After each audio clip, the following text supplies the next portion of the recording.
noted the number of cars passing through a spot on a road for 100 periods each of 3 minutes। मतलब एक student ने क्या किया, 100 period से बैठा हुआ है और वो देख रहा है एक स्पॉट से कार कितनी पास हो रही है।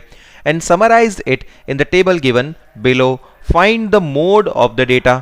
तो आप जहाँ देख पा रहे हैं 7 ऐसे पीरियड्स थे जब 0 से 10 कार्स पास हुई, 14 ऐसे पीरियड्स थे जब 10 से लेकर 20 कार्स पास हुई। इस तरीके से 13 पीरियड्स, 12, 20, 11, 15 और 8 पीरियड्स के लिए यहाँ पर डेटा दिया गया है। मोड हमें कैलकुलेट करना है क्योंकि यहाँ पर क्लास इंटरवल है तो ये एक ग्रुप डेटा है और ग्रुप डेटा के लिए मोड हम कैसे कैलकुलेट करते हैं तो उसका एक प्रॉपर फॉर्मूला है।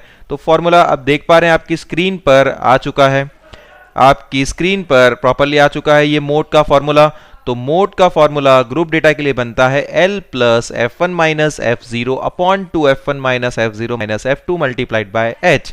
अब L जो है वो क्या है, तो वो है lower limit of model class. तो मॉडल क्लास क्या होगा, तो जैसे मोड क्या होता था हमारा फॉर अनग्रुप डेटा कि जो हाईएस्ट फ्रीक्वेंसी है उसके करस्पॉन्डिंग जो ऑब्जर्वेशन है वो ही हमारा मोड है।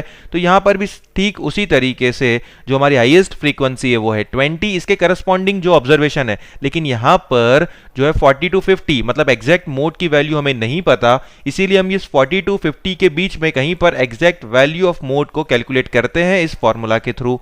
तो हाईएस्ट फ्रीक्वेंसी इज 20, तो इसके करस्पॉन्डिंग जो क्लास है 40 to 50 ये होगा हमारा मॉडल क्लास। यहाँ पर हम लिखते हैं 40 to 50 जो है हमारा मॉडल क्लास। लोअर लिमिट हमारी होगी 40, फ्रीक्वेंसी ऑफ मॉडल क्लास जो है वो है 20 और frequency of class preceding the model class जो है हमारा 12। तो यहाँ पर हम लिखते हैं 12 को। उसके बाद सक्सीडिंग द मॉडल क्लास तो है हमारा 11 जो बनेगा हमारा F2, तो यहाँ पर हम लिख देते हैं 11 को। अब ये सारी वैल्यूज को हमें सिंपली फॉर्मूला में इंपुट करना है। फॉर्मूला में इंपुट करने से पहले हमें h की वैल्यू भी मालूम होनी चाहिए। h की वैल्यू हमें कैसे मिलती है, मतलब क्लास इंटरवल, तो upper limit minus lower limit.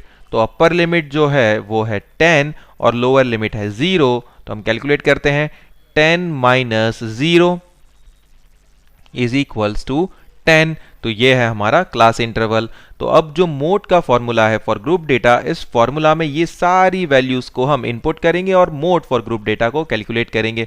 तो चलिए वन बाय वन सारी वैल्यूज को इनपुट करना स्टार्ट करते हैं। L की जगह पर सबसे पहले हम रखेंगे, L की जगह पर हम रखेंगे 40 को प्लस F1।